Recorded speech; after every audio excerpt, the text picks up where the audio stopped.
Aujourd'hui, j'avais envie de parler d'un sujet qui pique, qui va faire peut-être un petit peu mal, mais je me dis que ça peut, vraiment te servir.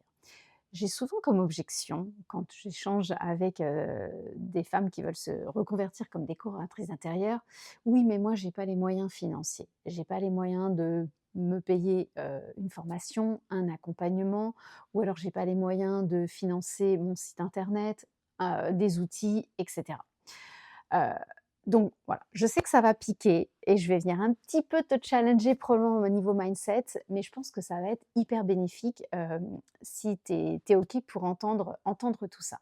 Alors première remarque, si c'est vraiment le cas que c'est compliqué aujourd'hui de payer des factures, de remplir ton frigo et cetera, bien sûr, jamais, jamais de la vie, je vais t'inciter à te mettre dans une insécurité financière, dans une insécurité pour toi et ta famille.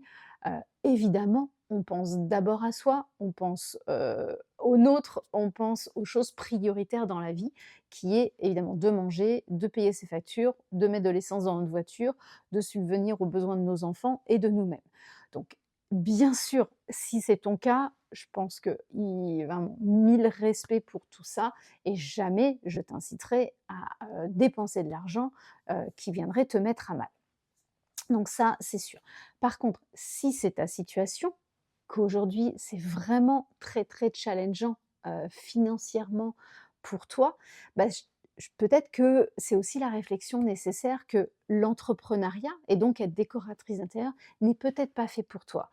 Parce qu'en fait, quand on devient décoratrice d'intérieur, dans l'immense majorité des cas, on devient entrepreneur et devenir entrepreneur, ça veut dire avoir les ressources financières pour investir. C'est pas un métier où on a besoin d'investir des millions non plus. On n'a pas de boutique, en présentiel, on n'a pas d'achat énorme de mobilier. Si tu penses à un boulanger qui veut, lancer son activité, sa boulangerie, il a besoin d'acheter un four, il a besoin d'acheter beaucoup de matières premières, il a besoin probablement de tout de suite avoir un salarié parce qu'il y a fort à parier qu'il puisse pas être au four et au moulin, c'est le cas de le dire, le cas échéant. Il va pas être capable de travailler dès 3 heures le matin, de faire toute la vente, toute la journée, et cetera. Donc il va avoir besoin tout de suite d'embaucher, des gens. Heu, il va avoir un gros investissement de dizaines et dizaines de milliers d'euros. C'est pas le cas pour nous décoratrices intérieures. On a juste besoin de quelques milliers d'euros de formation, d'investissement premier, mais on a aussi quand même besoin d'un matelas de sécurité parce qu'en fait, comme tout entrepreneur, il y a des mois où il ne va rien se passer, où tu gagneras pas d'argent. Et il faut que ces mois-là, ben, on puisse continuer à manger et à vivre normalement. Donc ça veut dire avoir probablement un certain confort financier au départ, plusieurs mois d'avance pour venir se sécuriser pour les mois où, bah, forcément le chiffre d'affaires sera pas très bien et ça arrive à tout le monde. Ça arrive encore plus en lancement d'activité, bien sûr, parce qu'il y a tout à construire, mais je parle toujours avec des décoratrices d'intérieur qui ont 10 ans d'expérience et qui ont des mois vraiment maigres. Ça arrive tout le temps, ça ne dit rien de la qualité des personnes en tant que décoratrice d'intérieur, c'est juste que c'est la vraie vie. On est dans des situations économiques qui sont pas toujours fofolles à certains moments. Nos potentiels clients, il y a des moments où ils ont pas très envie d'investir dans leurs projets, ils ont d'autres priorités. En ce moment, on arrive à Noël, c'est pas forcément un moment, incroyable pour avoir des projets déco parce que les gens sont plus dans les fêtes, d'offrir d'acheter des cadeaux à leurs enfants que d'investir dans la déco. C'est 1000 fois normal et ça, il y a pas de jugement là-dessus. Mais ma question pour toi, si, tu n'es pas dans une situation, très challengeante, c'est est-ce que c'est la bonne raison? Ma question pour toi, c'est est-ce qu'il ne se cache pas quelque chose d'autre que juste: «Je n'ai pas les ressources financières»? Et en fait, ma question, c'est être prête à prendre une formation, c'est aussi être prête à croire en soi, à investir en soi. Il y a des personnes qui disent: «Oui, mais moi je peux pas». Mais en fait, est-ce que vraiment tu ne peux pas? Hem et parce qu'en fait, la majeure partie, la grande majorité des personnes qui prennent une formation ne peuvent pas. Enfin, très, très souvent, on n'a pas toujours ces milliers d'euros sur notre compte, qui sont là, à s'ennuyer et dont on ne sait pas quoi faire. En général, oui, bien sûr que c'est probablement des sacrifices, c'est des choix. Heu et là aussi où je voudrais essayer de te faire réfléchir, c'est qu'on parle d'un investissement sur soi.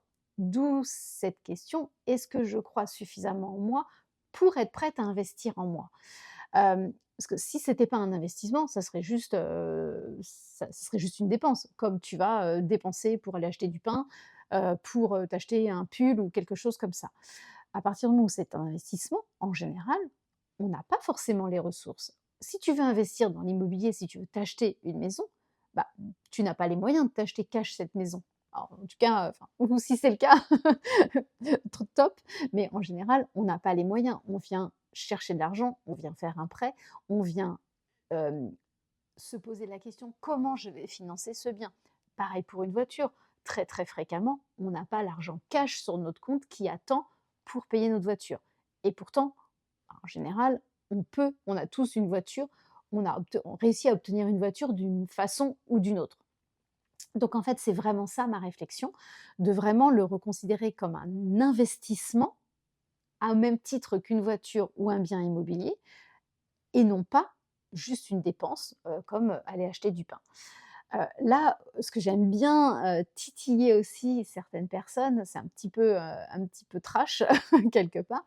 Si demain je kidnappe tes enfants ou si je kidnappe, un parent, ta meilleure amie et cetera et que je te demande 100 000 € de rançon, je suis sûre que les 100 000 €, tu vas réussir à les trouver, même quelle que soit ta situation.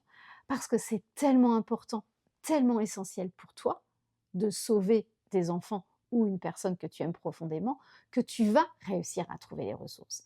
Alors évidemment, on ne parle pas de choses, aussi importantes, mais il y a quand même cette image qui peut peut-être t'aider à te poser les vraies questions et savoir, voilà: «Est-ce que je suis prête? Est-ce que mon projet est suffisamment urgent?» Ça veut dire, est-ce que c'est maintenant? Il y a plus de doute en fait, c'est maintenant qu'il faut que je vienne le gérer. Est-ce qu'il est suffisamment important et suffisamment, prioritaire dans ma vie? Parce que parfois on fantasme un petit peu le fait de devenir décoratrice d'intérieur, le fait, de se reconvertir et cetera et puis, bah, quand on est mis face au pied du mur, bah, finalement, on n'y va pas. Heu, Souvent c'est des peurs, mais c'est aussi peut-être que, bah, c'était plus comme une passion, comme un loisir, et non pas comme quelque chose d'aussi vital, d'aussi essentiel que ça pour nous. Je parlais des peurs à l'instant, souvent il y a ces peurs qui s'expriment aussi. Ça peut être la peur de la réussite, la peur de l'échec, la peur de manquer d'argent, la peur de l'insécurité, la peur du regard des autres, du «qu'en dira-t-on?», de ce qu'on va penser de toi, la peur d'affirmer un projet. Peut-être aussi, la peur de contrarier nos parents à certains moments, qui ne valident pas du tout, un tel choix. Donc tout ça vient nous malmener. Je les connais très bien, hein, toutes ces peurs. Je suis passée par là aussi. Il y en a certaines avec qui j'ai fait la paix, mais d'autres que dois toujours moi aussi, continuer à surmonter. Un syndrome de l'imposteur, un sentiment d'illégitimité. Il y a tout ça qui se joue en nous, au moment de prendre la décision d'une formation, voilà, d'un investissement sur soi. Donc voilà, je sais que c'est normal, c'est des choses qu'on vient surmonter au fur et à mesure, mais c'est aussi le fait de passer à l'action qui nous permet de les surmonter. Si tu attends d'être prête, d'avoir 100 confiance en toi pour passer à l'action, bah, en fait, ça n'arrivera jamais parce qu'aucune de nous n'a suffisamment confiance en soi. À la base, c'est juste des choses qui se construisent. Je dis souvent à mes élèves: «La toi du début de la formation n'est tellement pas la même que la toi 6 mois plus tard ou la toi d'un an plus tard».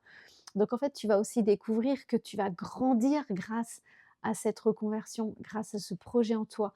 Ça va malmener de temps en temps, c'est inévitable. Il y aura des hauts, il y aura des bas, c'est des vraies montagnes russes émotionnelles, mais à la fin, il y a quand même cette promesse de mieux se connaître, d'être fier de nos projets, de ne pas avoir de regrets et de croire en soi suffisamment pour se donner les moyens de réussir. Donc c'est un petit peu ça que j'avais envie de t'amener, aujourd'hui. Voilà, à quel point tout ça est important pour toi. Je regarde si j'avais, noté d'autres petites choses. Donc vraiment, si aujourd'hui tu dis: «J'ai vraiment pas les moyens financiers», bah, peut-être que c'est la vraie raison et vraiment, encore une fois, je le respecte vraiment pleinement, il y a aucun problème.